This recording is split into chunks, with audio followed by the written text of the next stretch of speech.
Hello again and welcome to another Morty and Glory Warhammer 40k video. In today's episode, I want to share with you my idea for a Imperial Guard list with 3 Rogal Dorns. We're not going double Dorn anymore, we are going triple Dorn. Now I want to be clear, this is very much a theory list. It's something that I'm playing around with on paper. And so what I'm going to do is take you through step by step the units that I have included and the associated tactics. And then I would really appreciate it if you guys can let me know what you think. Is there anything or any aspect of the list that you would change? Would you swap one unit out for another? Would you consider using a unit in a different way? With the end result being, between my initial theory and it being enhanced by the vast intellect of you guys, my Ogren think tank, we might come up with a genuinely viable and competitive triple Dorn list that I will then be able to take to a tournament. So with all that said, let's not mess around any further. Let's mount up, roll out, and drive right into today's episode.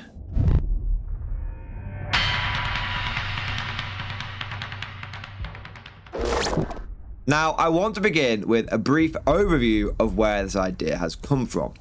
You see, a few weeks ago, I put a video out saying that the Rogal Dorn meta was incoming. This was based on the fact that the Dorn has a very solid data sheet and also that the Christmas box was coming out for the Guard and that contained double Dorn. Now, in my video, I said that 2 Dorns are probably going to become very common, but I had a lot of feedback from people saying, Mordian, why are you stopping at 2 Rogals? Have you not considered going full triple Dorn? Surely there must be something to that. And so I want to say a big thank you to all of you guys who watched and responded to that video because it got my brain going. There were some thoughts and thunks in my brain departments and compartments, and it made me realize that, yeah, there is something to triple Rogal Dorn. In fact, as wild as it may sound, it might actually be the new, more efficient way of getting all the heavy armor into your Guard list. Attention Guardsmen, the Commissariat has detected you have not yet liked this video. Do so immediately or else you will face the Emperor's wrath. And anyone who has not yet subscribed to the channel will be transferred to the penal battalions. That is all. Move out! Controversial idea, I know. Heresy, blasphemy, cry the Leman Russ mafia in the Departamento Militarum. But I think it has to be said. When you look at the traditional way of including heavy armor in your Guard, you tend to see people take 4 or 5 Leman Russes, or sometimes in more modern lists you'll see a Rogal Dorn and then 3 Leman Russes. But before you all report me to the nearest commissar, hear me out. Triple Rogal Dorn costs 780 points. If we compare that to, let's say, 5 Leman Russes, presuming one of those is going to be a tank command with Grand Strategist so that they can all have orders, because we'll say that that's the Lord Solar command blob in the background of all of these comparisons, right? Then that's going to cost you way more. That's going to cost you 900 plus points. If you look at 1 Rogal Dorn and 3 Leman Russes, that is also going to cost you more points. That's going to actually come in at about 800 points. Again, presuming one of them is going to be a tank commander. So you've got an extra order so that all 4 vehicles can be ordered. Even if you don't take one of those as a tank commander, I think it's still going to come in at bang on 800 points. So even if you just go, look, one of my tanks is not going to have an order, it'll costing you more. The only place where this comparison doesn't quite work out is if you look at 3 Rogal Dorns in comparison to 4 Leman Russes, with one of them being a bog standard tank commander. This comes in at about 745, 750 points, presuming that all the rushes you're taking are either Leman Exterminators, Leman Battle Tanks, or Demolishers, basically the best variants. And they're the ones that are going to be doing the most effectiveness on the battlefield. So they're the best and the most common, so they're the ones that we're going to be really focusing on. In that case, it is a little bit cheaper to go with the 4 Russes, but I don't necessarily think that you're getting an advantage, because yes, you'll be saving a few points, but those Rogal Dorns are all going to be toughness 12 versus the fact that the Leman Russes are only toughness 11. That makes a big difference when taking into account las cannons.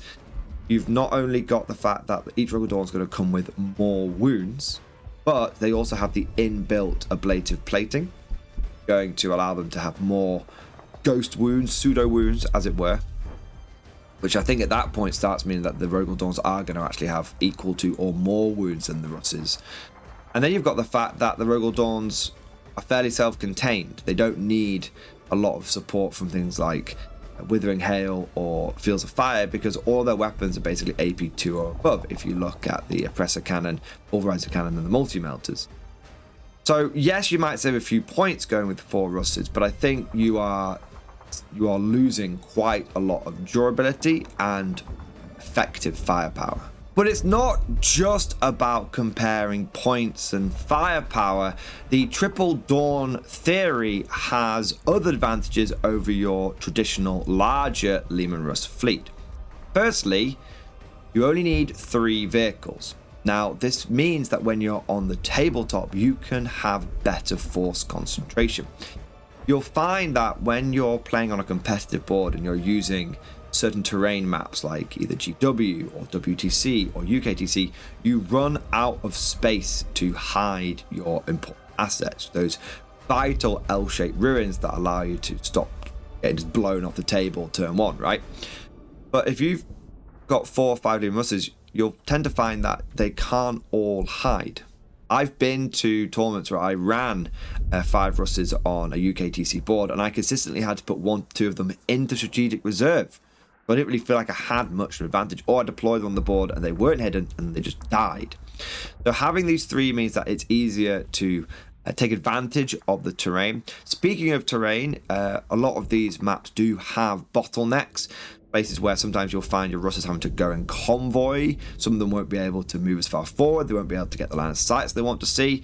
You won't have that issue. There should be more than enough space for you to move Triple Rogal Dorn around. Sure, you might say some of the gaps will be kind of a tight squeeze, but I tend to find you can move the models down these gaps. They're big enough for knights to be done. They tend to be big enough for Rogal Dorns to go down, but there's less traffic jams going on. We've then also got advantages in terms of 3 models closer together means that less screening is needed. You won't necessarily need to go for 100 plus troops and other units in order to make sure that you've screened out, the enemy can't start charging into you and all that kind of good stuff. So that saves you points in other areas, which you can then reinvest back into the list. And finally, and possibly most importantly, less moving parts. One of the things that people really don't take into account when they're building armies is the actual time limit. When you're at a tournament, you don't have 5-6 hours to play a game of 40k with your mates. You've got 3 hours, and that is going to include chatting to your opponent and setting up any terrain that's been moved and deploying. So often you've only got about 2 hours 45 minutes, sometimes 2.5 hours, depending on if there's a lot to do, to actually play the game. And less moving parts means you're going to make quicker decisions, and it means that you're going to be using your time more efficiently, which can be very, very important if you end up playing with a chess clock and you've only got an even more limited amount of time at your disposal. Now that just about covers all of the theory behind the list, where the ideas come from and what advantages I think it's going to bring to the tabletop. But now let us get to the part that you've all been waiting for, the list itself. Now obviously this list is going to contain Triple Rogal Dorn. I mean, it wouldn't be much of a 3 Rogal Dorn list if it didn't have 3 Dorns in it. It'd be a bit of an M. Night Shyamalan list, wouldn't it? It turns out that the Rogal Dorns were dead all along. So we're going to have 3 Dorns. Each one is going to be equipped with a Oppressor Cannon with Auto Cannon. We're then going to put a Pulverizer Cannon in the front, and we're going to have Multi-Melter on the sides in the sponsons, and then we're going to have Triple Heavy Stubber. This is my favorite go-to take all comers loadout for the Dawn. It allows it to really engage all targets. The Stubbers give you that ability to size down light infantry, but if you encounter heavier infantry, you've got the big boom boom, and a lot of the weapons here are going to have blast as well, which helps if you come across a swarm. So no matter what type you come across, you're going to be fine. And then of course you've got vehicles. Well, the strength 12 of the Oppressor Cannon is very, very important. It allows it to wound most vehicles in the game on 3s, and even the toughest ones, you tend to be wounding them on 4s. It's only when you start getting into the real super heavies when you start struggling, and those don't tend to be a big factor on competitive boards, although they can be depending on the terrain type. To support our 3 Dawns, we're going to need some orders, because all this firepower is great, but if it's hitting on 4s, it's going to feel like a fart in the wind.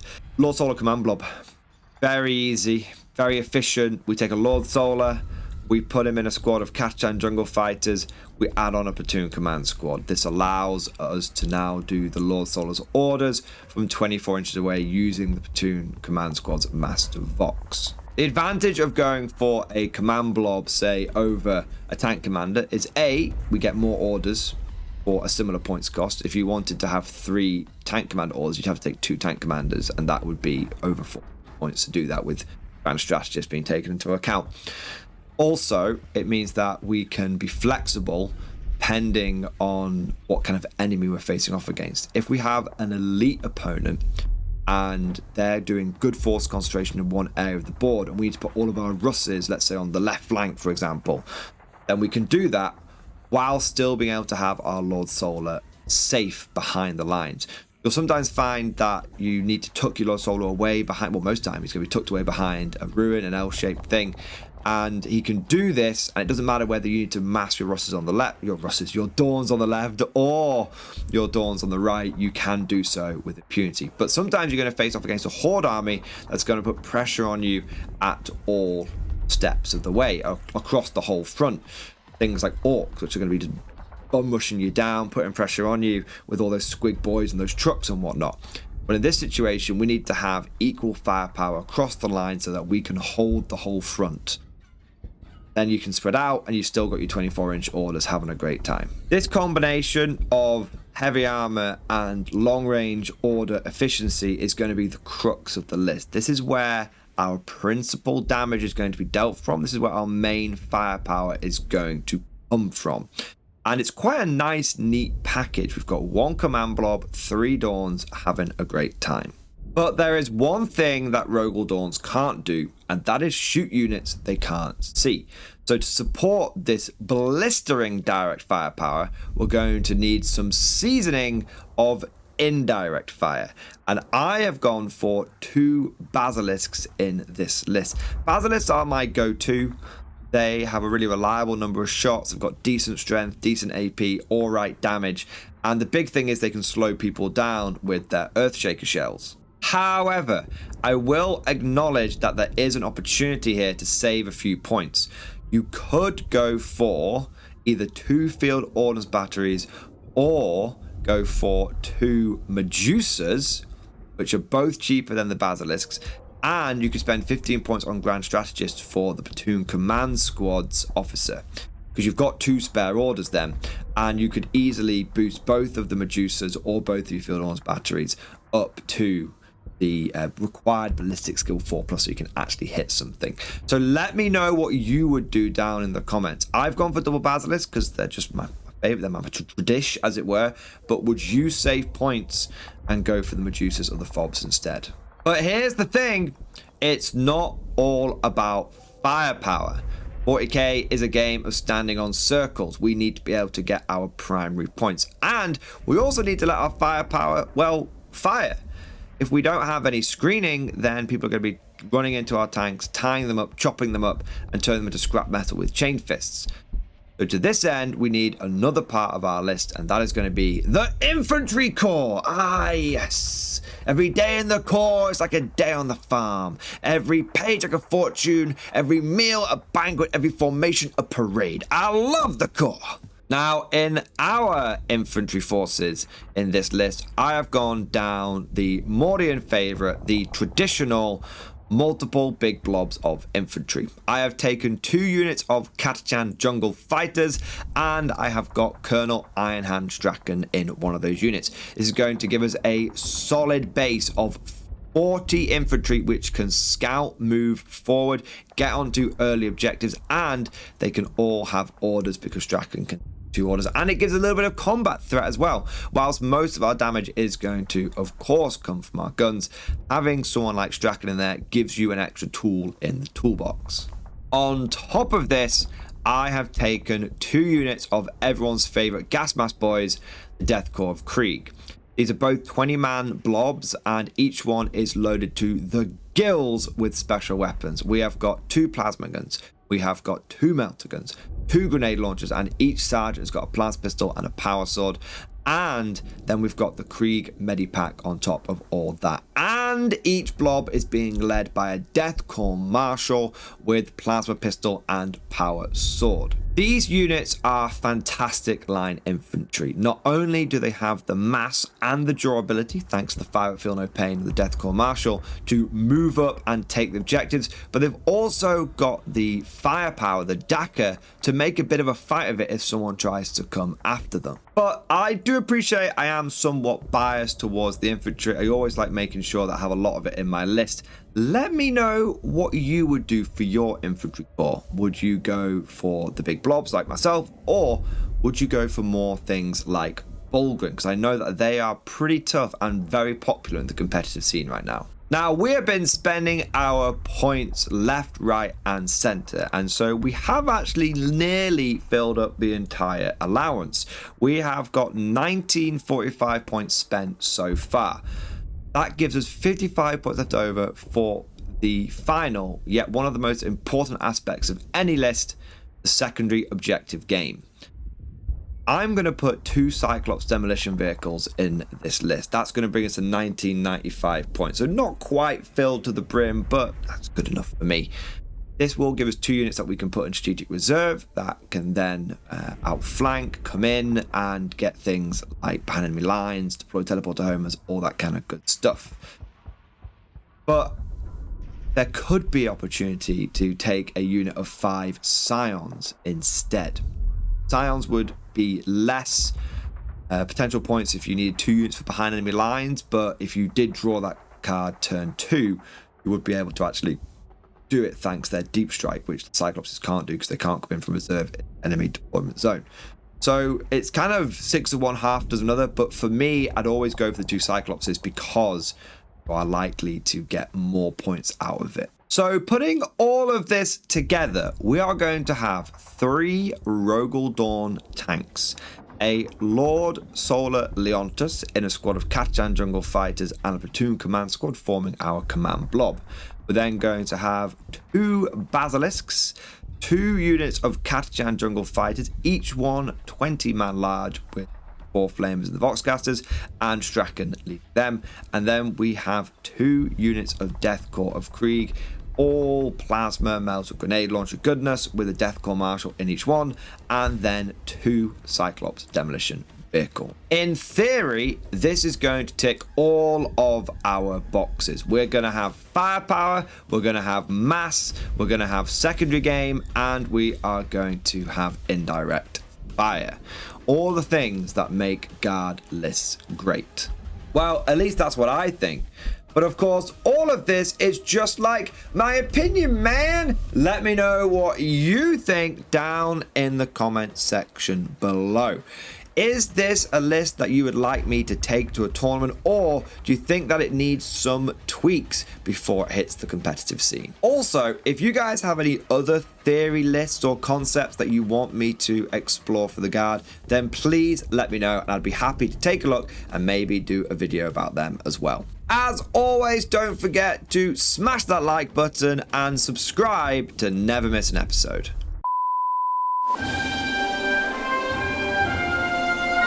Would you like to know more?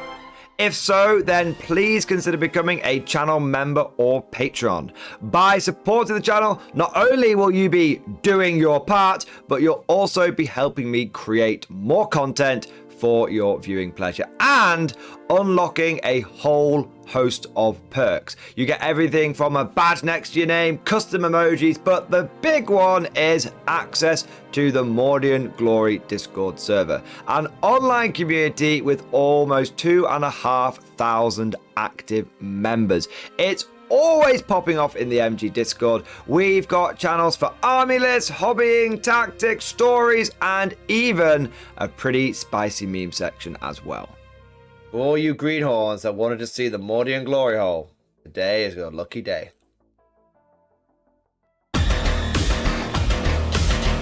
And joking aside, I do want to say a massive thank you to all of the current channel members and Patreons. You guys are amazing. Truly the lifeblood of the channel. I could not do Mordy and Glory full-time without the incredible and generous support of my members. So thank you guys so much.